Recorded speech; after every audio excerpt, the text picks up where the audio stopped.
Langsung saja kita ke informasi yang pertama.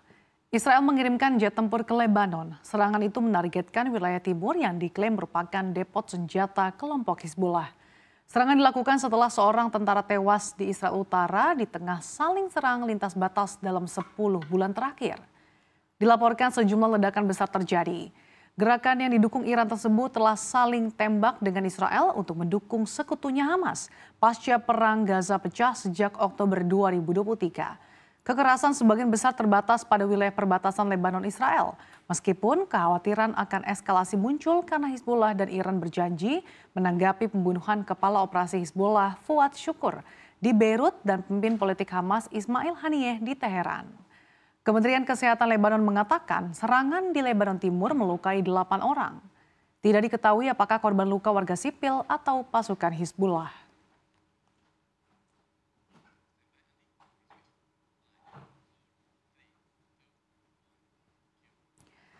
Kita bergeser ke informasi yang kedua. Sebuah drone Hizbullah diduga menyusup ke Israel Utara. Bukan hanya itu, drone tersebut juga diyakini merekam rumah Perdana Menteri Benyamin Netanyahu di Kaisarea. Kejadian ini membuat geger Israel. Netanyahu dan keluarganya memang biasanya menghabiskan akhir pekan di kediaman pribadi mereka di Kaisarea yang terletak 37 km dari selatan Haifa di pantai Mediterania. Hal ini dilaporkan harian Israel Hayom pada hari Minggu. Kejadian sendiri diyakini berlangsung pada Jumat waktu setempat. Menurut Israel Hayom, sebuah kapal rudal Angkatan Laut Israel yang ditempatkan di lepas pantai Kaisarea melaporkan sebuah drone melayang di daerah tersebut. Surat kabar tersebut berspekulasi bahwa pesawat nirawak itu diluncurkan oleh Hizbullah untuk merekam rumah Netanyahu. Pesawat nirawak tersebut terdeteksi oleh radar kapal rudal. Tetapi anehnya ini tidak terdeteksi oleh sistem kontrol lainnya.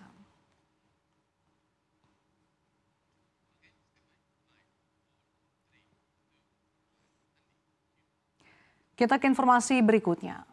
NATO memperkuat kehadirannya di Pasifik Barat. Wilayah ini berada di antara Asia, Australia, dan Amerika Serikat. Aliansi pertahanan itu dilaporkan mengirimkan kapal perang lebih banyak ke wilayah ini di tengah kekhawatiran akan ketegangan yang meningkat dengan China. Terbaru, kapal induk Italia Cavour juga datang ke kawasan tersebut. Dilaporkan bahwa Cavour dan fregat Italia baru-baru ini mengadakan latihan dengan kapal induk Amerika Serikat USS Abraham Lincoln di dekat Pulau Guam. Jet siluman F-35 dan AV-8B Harrier yang diluncurkan dari Cavour berlatih menembak jatuh target di udara.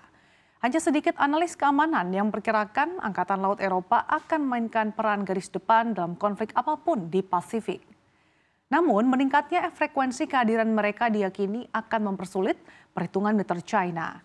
Di Asia sendiri, China membuat khawatir karena kerap mengirimkan pembom di dekat Taiwan seiring konflik Beijing dan Taipei terkait kedaulatan negara. Bagi China, Taiwan adalah wilayahnya, sementara Taipei menilai sebaliknya.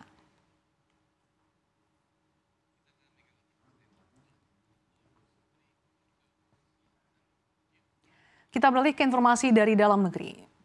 Ex-Menteri Hukum dan Hak Asasi Manusia Yasona Lawli mengungkapkan bahwa ia telah berkomunikasi dengan Ketua Umum PDIP Megawati Soekarno Putri terkait pencopotannya dari Kabinet Indonesia Maju menjelang akhir masa jabatan.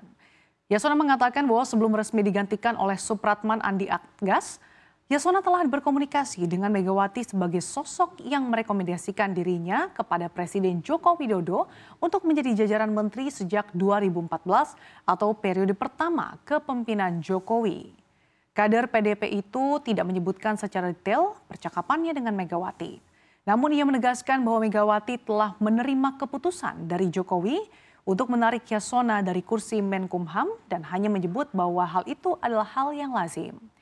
Tidak hanya Megawati, Yasona juga menyebut ia telah berkomunikasi dengan Presiden Jokowi. Ia mengucapkan terima kasih kepada Jokowi karena telah dipercaya untuk menjadi menteri selama hampir 10 tahun. Yasona menyebut bahwa ia sudah siap dan menerima posisinya digantikan oleh Supratman. Terlebih ia pun telah berencana untuk mengajukan pengunduran diri sebagai persiapan anggota DPR RI 2024-2029.